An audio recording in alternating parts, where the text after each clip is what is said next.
This is National Native News. I'm Antonia Gonzalez. A case is ongoing in Wisconsin over a legal challenge to key permits for a project to reroute an oil and gas pipeline around a Lake Superior Tribes reservation. As Danielle Kading reports, Canadian energy firm Enbridge wants to build a new stretch of its Line 5 pipeline. Enbridge proposed the reroute after the Bad River Tribe sued to shut down the pipeline on tribal lands. Now the tribe and environmental groups are challenging the state's decision to issue a wetland and waterway permit, among other approvals for the project. They say the Wisconsin Department of Natural Resources lacked baseline data about the project's effects on wetlands. At the first hearing, Bad River Tribal Chair Robert Blanchard said a potential spill could spell disaster for the tribe's homeland. It's going to affect our way of life, and that's why we are fighting this so hard. Enbridge spokesperson Jennifer Smith said they designed the route to minimize harm. We believe that the Wisconsin DNR's permits are accurate, they're correct. We can build this pipeline with minimal environmental impact. The reroute would cross nearly 200 waterways and disturb around 100 acres of wetlands. Supporters say it would create 700 jobs, but opponents question the company's environmental track record. A DNR attorney says it properly permitted the project under the law. For National Native News, I'm Danielle Kading. Efforts in New Mexico have been relaunched to find about 150 tribal items stolen in 1984. Earlier this year, a bowl stolen from the Santa Ana Pueblo ceremonial village was returned.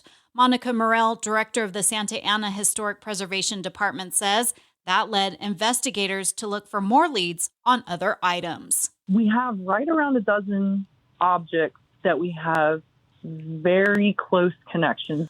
Items that are at least a century old are considered antiquities and protected under the Archaeological Resources Protection Act. And in 2022, Congress passed legislation prohibiting the export of items held sacred by tribes.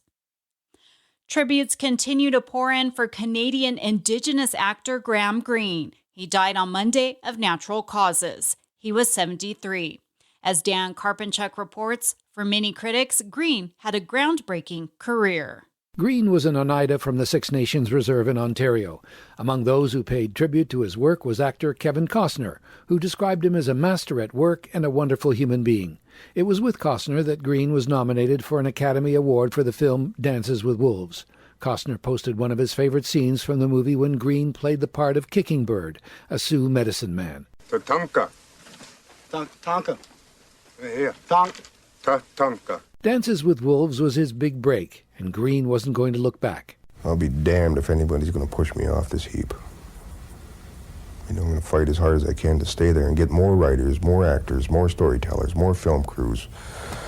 Anybody in the technical end to seriously get on board. And that followed with several roles in movies and television.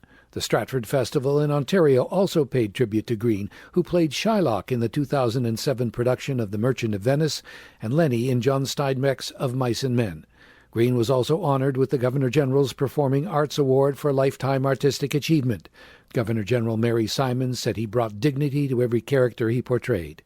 She said he broke barriers for Indigenous actors and opened doors for future generations. And we honor his extraordinary contributions, she said, to Canadian culture and celebrate a legacy that will resonate across Canada and beyond. For National Native News, I'm Dan Karpinchuk. And I'm Antonia Gonzalez.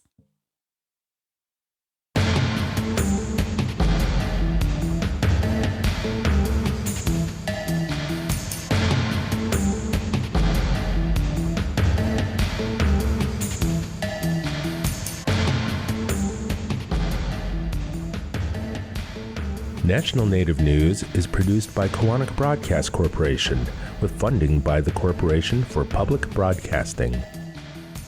Support by AARP. AARP creates and connects people to unique tools and programs, helps conserve personal resources, and tackles issues that matter most to individuals, families, and communities. More at aarp.org.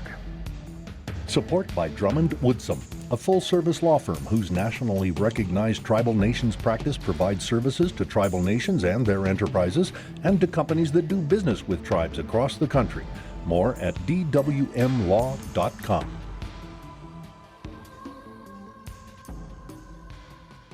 Native Voice One, the Native American Radio Network.